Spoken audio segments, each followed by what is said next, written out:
What if I told you that something sitting quietly in your pantry right now, something you've likely walked past 100 times without a second thought, might be one of the gentlest yet most powerful tools you have to begin restoring the energy, clarity, and confidence you thought you'd left behind decades ago? It's not flashy. It's not expensive. It doesn't come in a shiny bottle or make bold promises. But it has helped men and women like you, people who've weathered more storms than most, begin to feel more alive in their bodies again. That simple thing? Baking soda. Now, I know how that sounds, and I understand the skepticism. These days, it feels like everything's being marketed as a miracle, from exotic berries plucked from mountaintops to gadgets that hum and pulse and promise to reverse the clock. But if you're anything like the people I sit with every day, men in their 60s and 70s, strong in spirit but worn down in the body, you're tired of being sold to. You're not looking for hype. You're looking for something real, something that works. And most importantly, something that honors your story, not ignores it. I still remember a man named George who came to see me a few years ago, 68 years old, retired fireman. Hands like carved wood, and eyes that used to dance, but on that day, they barely flickered. He sat across from me, and after some silence, he said something I've never forgotten. "Doc, I feel like I'm disappearing." I asked him what he meant. He said, "I wake up tired. My joints ache. My skin's gone dry and thin. I avoid the mirror now, and I used to love the man I saw in it." He paused, then added, "I still love my wife, but I haven't touched her in weeks, not because I don't want to. I just don't feel like a man anymore." That kind of honesty doesn't come easy, not for most men, especially men who've spent a lifetime being the strong one, the provider, the protector, and here he was, not looking for magic, but for understanding, for something that might help him feel whole again.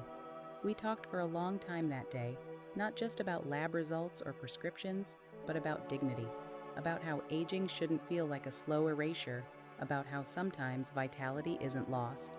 It's just buried under years of inflammation, stress, poor sleep, and a body that's been running on empty for too long. When we started making changes together, it wasn't about overhauling everything. It was about small, deliberate steps. And one of the things we added to George's routine, believe it or not, was baking soda. Just a pinch, in a glass of water, once a day. He looked at me sideways when I first mentioned it. "You mean the stuff I use to clean my sink?" he asked. I smiled. "The same, but it's also something your body can use to begin clearing out some of the internal clutter. Now let me explain why. See, baking soda is sodium bicarbonate, a naturally occurring compound that helps regulate pH in the body. As we age, and especially after 55, our internal environment tends to become more acidic. This happens for a lot of reasons: poor digestion, stress hormones like cortisol, low-grade inflammation from processed foods, even certain medications we've been on for years. And when the body becomes too acidic, even slightly, it starts to feel it.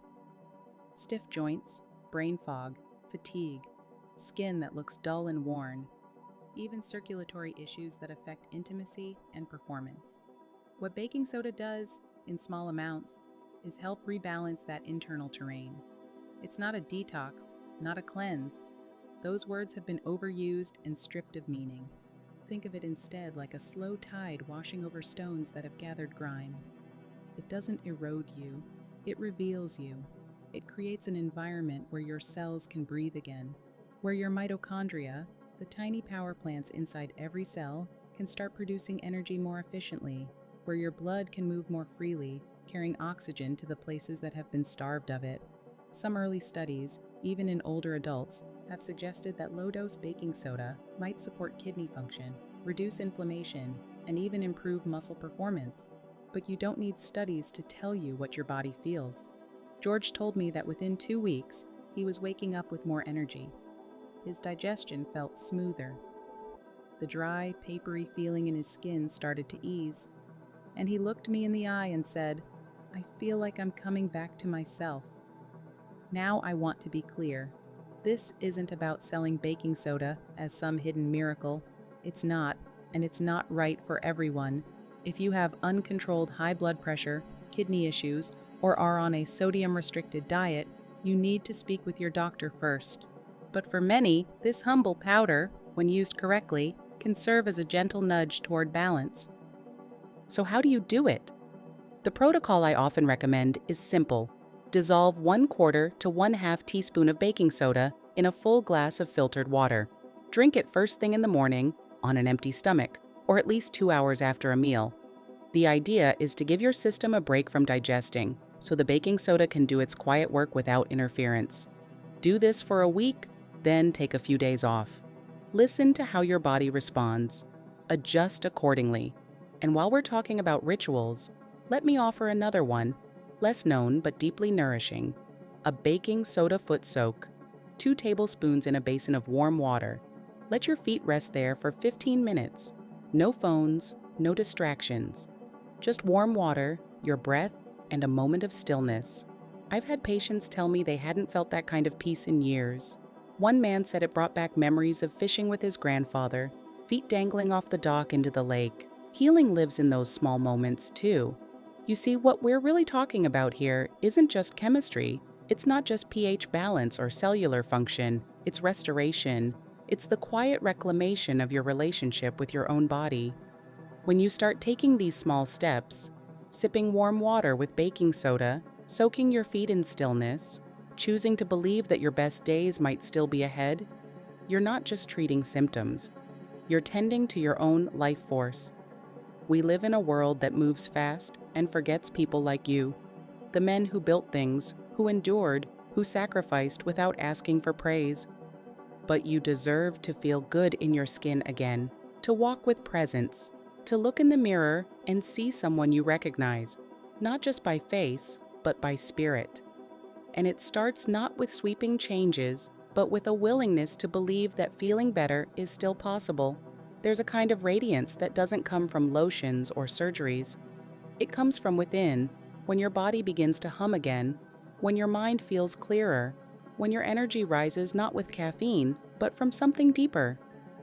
That radiance, it's not youth, it's vitality, and it doesn't belong only to the young. We're halfway through this journey, and if you've made it this far, I want you to pause here. Really pause. Ask yourself, when was the last time I felt truly alive in my body? Not just free of pain, but truly present? Because in the next part of this conversation, I'll show you how confidence, real, quiet, grounded confidence, can begin to return, not from chasing some ideal, but from coming home to the body you already live in. The second half is where the emotional weight lifts, where we begin to rediscover not just function, but joy. And that, my friend, is where the healing really begins. Confidence. It's a word we often associate with youth, swagger, charm, the easy physicality of a body that obeys without question. But what I've come to understand, after decades of working with men in their 60s, 70s, and beyond, is that true confidence doesn't come from perfection. It comes from trust. Trust in your body.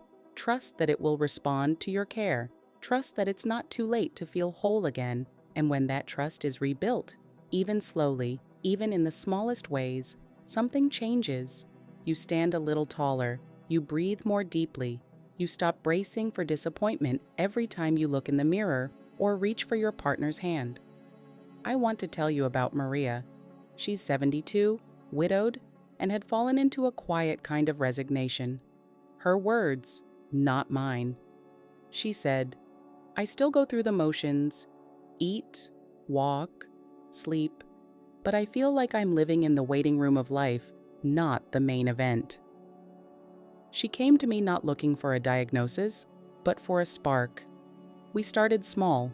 Morning hydration, 5 minutes of stretching, a warm glass of water with a bit of lemon and baking soda. She was skeptical, of course. She'd been told so many things by so many people over the years. This will change your life. That will reset your system, and none of it had stuck. But this time, something did. It wasn't dramatic, it was gradual. But a few weeks in, she looked at me and said, I don't know what's happening, but I feel like I'm back in conversation with my body. That phrase struck me because most of us, by the time we reach a certain age, have stopped listening to our bodies. Or maybe we've just grown tired of the silence when we do. But your body hasn't stopped speaking. It's been whispering, gently, all along. It tells you when something feels nourishing, when you're hydrated, when you've rested, when inflammation begins to recede, and blood starts moving more freely to your brain, your skin, your muscles. It tells you when your digestion settles, when your joints ache a little less, when you wake without dread. And it tells you, in those small moments, I'm still here. I still remember how to feel good. The problem is, many of us have forgotten how to hear it. We've mistaken that silence for failure, for aging, for the inevitable, but it's not. It's neglect, unintentional of course, but real. And the beautiful thing about the body is this: it forgives quickly. It welcomes your return. That's the real magic of something like baking soda. Not that it performs miracles, but that it invites you back into that conversation. It gives you a reason to pause, to reflect, to take a daily moment that says, I care about what happens next. And what happens next can be extraordinary, not because it's flashy, but because it's yours. It's rooted in your lived experience, your history, your resilience. I often talk to men who feel that their radiance, their presence, their vitality has slipped away, not just from their faces or their bodies, but from the way they move through the world. They speak more softly. They don't laugh as much. They say no to things they used to enjoy, not because they don't want to participate, but because they don't feel like they belong in the room anymore. I've heard it in 100 different ways. My wife wants to go dancing, but my knees aren't what they used to be. Or, I used to love the beach, but I don't like how I look in a t-shirt. Or, it's been a while since I've been with someone. I'm afraid I won't measure up. These aren't just physical concerns. They're spiritual, emotional. They speak to the heart of what it means to feel like a man or a woman in the fullness of your years. They're about dignity, connection, the need to feel desired, not just needed. And so often, those needs get buried under medical charts and polite small talk. But they matter. They matter deeply because we are not just bodies. We are stories. And when the story begins to fade, so does the light in our eyes. But here's the truth I've witnessed again and again. Radiance isn't a gift of youth. It's the glow that comes when you begin to live in alignment again. When your habits support your health. When your choices say, I'm not done yet. And when your body responds with gratitude, in softer skin, in steadier energy, in a clearer mind, you start to believe it. You start to believe you again. This is why I always tell my patients, you don't need to fix everything at once. You just need a crack in the wall, a small place where light can get in, a foot soak, a warm glass of water, a moment of silence. That's the doorway, and once you step through it, other doors begin to open. Your posture shifts.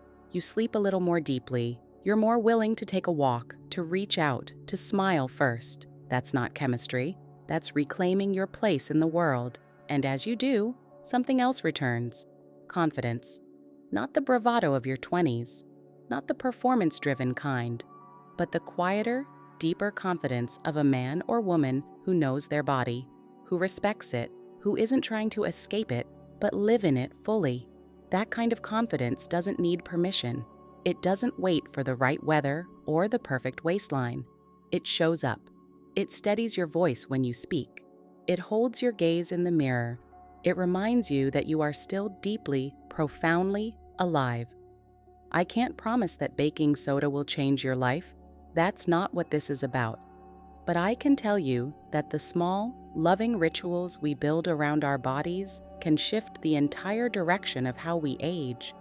They can turn resignation into curiosity, shame into care, fatigue into momentum. I've seen it with George. I've seen it with Maria.